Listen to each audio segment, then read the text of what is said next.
अस्सलाम वालेकुम रहमतुल्लाह दोस्तों, वेलकम टू माय चैनल। अच्छा जी, ये स्पेशल अपडेट्स है उन तमाम लोगों के लिए जो 3 साल वाले रेजिडेंट कार्ड के बारे में पूछना चाह रहे हैं और कुछ क्लैरिटी नहीं है। जब से ये 3 साल वाला आया तो लोगों ने सवाल पूछना शुरू किए, क्या ये 3 साल का वीज़ा भी देंगे या स्पेशल रेजिडेंसी जो इन्होंने लॉ दिया उसके मुताबिक है ये, या किन किन लोगों को मिलेगा किन किन लोगों को नहीं मिलेगा। ये बहुत सारे सवालात थे जो इस हुक्म के आने के बाद, जो स्पेशल हुक्म आया था कल, उसके बाद खड़े हुए थे लोगों के दिमागों में।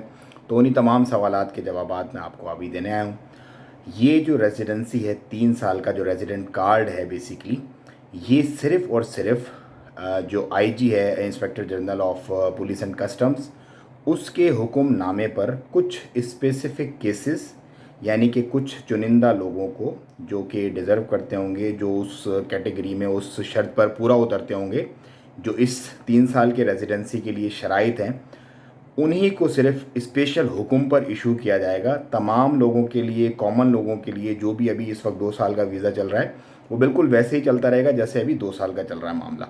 तो ये जो 3 साल वाला चक्कर है, ये सिर्फ कुछ स्पेसिफिक केसेस के लिए और स्पेशल अप्रूवल के साथ ही है। इससे हर हर एक बंदे को ये नहीं इशू किया जाएगा और ना ही वीज़ा जो है वो 3 साल का दिया जाएगा। तो उम्मीद है ये मामला क्लियर हो गया होगा। इसको ज़्यादा से ज़्यादा शेयर करें और चैनल को सब्सक्राइब करें। मज़ीद इसी तरह की आपकी पेचीदगियाँ और शशोपंख दूर करने वाली अपडेट्स इंशाल्लाह मैं आपसे शेयर करता रहूँगा। अस्सलाम वालेकुम रहमतुल्लाह।